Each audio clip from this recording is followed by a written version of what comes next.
Hello, hello Team Grant. Blessed morning po. So, eto na nga. Eto na po yung part 2. Kung napanood niyo po yung aming first video, first vlog, nung mag-canvas kami ng tablet para kay Baby Jamie. So, eto na yung kasunod. Napag-isipan na namin kung alin talagang model ang aming bibilhin. So, balik na kami. Kasi nangungulit na rin talaga tong batang ito. Dahil na-excite na siya nung makita niya.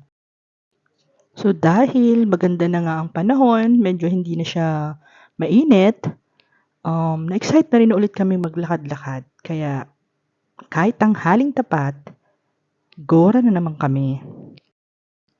Ay nako, kahit kailan advantage talaga na malapit lang sa mall. Andito na lahat at madali na lang puntahan. So dumiretso na nga agad kami sa gadget area dahil alam na rin naman namin kung aling model ang kukunin.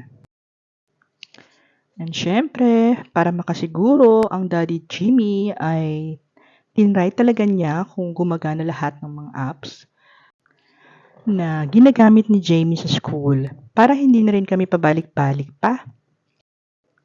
Kaya ito na nga, humingi na kami ng bagong unit. And syempre, mega explain muna ang lolo nyo for more infos. Charot.